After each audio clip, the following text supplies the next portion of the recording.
Welcome back to the deep dive. Today, we're digging into something pretty unique. We're connecting, believe it or not, classic tabletop RPGs and vintage Tamiya RC models. The idea is that these Tamiya models, well, they ended up with distinct personalities, almost like characters.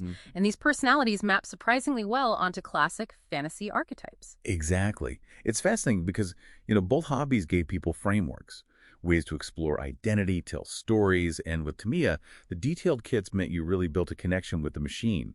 These mechanical personas just sort of emerged.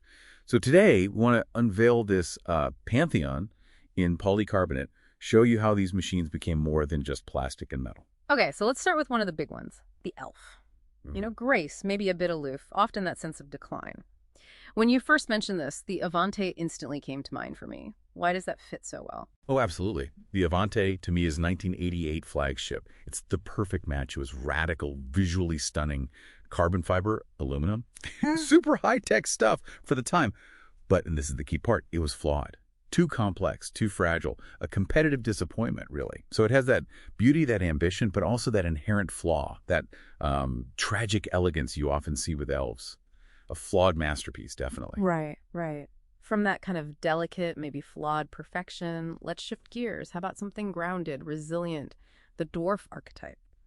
Craftsmanship, durability. This sounds like a machine built to last, not just impress. Was that intentional from Tamiya or just how it landed? That's a good point. I think the Tamiya Blackfoot from '86 really embodies this. It was this landmark monster truck, realistic Ford F-150 body, sitting on a super tough, pretty basic ORV chassis. It wasn't fancy, but it was incredibly durable. Affordable, too. People loved modifying it. It became this reliable workhorse, built to bash, not just sit on a shelf. Very dwarven, that focus on solid, practical engineering. Makes sense. Okay, so after craft and resilience, sometimes you just need raw power, the orc archetype. Brute force dominance. Yeah, for that you look straight at the Clodbuster. Yeah. 1987. This thing was the first real 110 scale monster truck. It was huge. Twin motors, four-wheel drive, four-wheel steering, massive tires. It wasn't subtle. It was designed to just crush obstacles, dominate terrain. It basically created the monster truck scene in RC, pure Orcish power. Okay, crushing power. Got it. Now for something totally different. Chaotic energy. Mischief.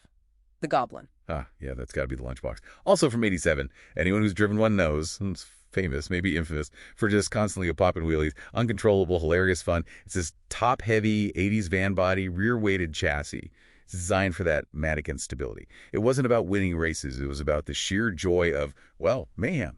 Total Goblin. Love it. Okay, from mayhem to meticulousness, the eccentric inventor type, the gnome, master of small, intricate things. For that, you have to go back a bit further. The Sand Scorcher, 1979. This thing is legendary for its scale realism. Metal parts everywhere, an incredibly accurate VW Baja Bug body. And the engineering. It replicated the actual suspension of a full-size VW Beetle. Oil-filled shocks, torsion bars. It was less a toy, more like a miniature engineering project you could drive. That intricate detail, pure gnome. Okay, intriguing. Now, what about inherited power in a sort of hybrid form? The half-dragon. Powerful, but maybe a bit of an outsider? How do you get that mix? Well, Tamiya actually did that pretty directly with the Bullhead in 1990. He used the exact same chassis as the Clodbuster. Same twin motors, same four-wheel drive, all that Orcish power. But it had this completely different body, a big, imposing semi-tractor truck. So same brutal strength underneath, but a totally unique identity on top. It felt like a new beast born from that established power. A perfect half-dragon. Wow, that's a direct parallel. Okay, last one. We need something alluring, maybe beautiful, but dangerous. Deceptive, the Succubus. Oh, the Hornet. Absolutely the Hornet from 1984. It looked amazing. Sleek, fast, aggressive. The box art, the slogan, "Anytime, baby." It screamed excitement. And it was fast, in a straight line. But the handling, notoriously tricky. It loved to spin out, especially for newcomers. So it drew you in with its looks and promise of speed, but it could absolutely bite you if you weren't careful. Beautiful, fast, and genuinely treacherous to master.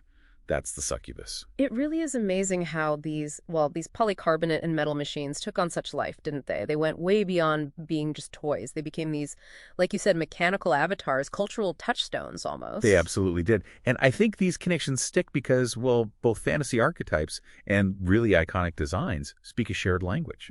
It's about personality, purpose, the stories we project onto things. So maybe think about it.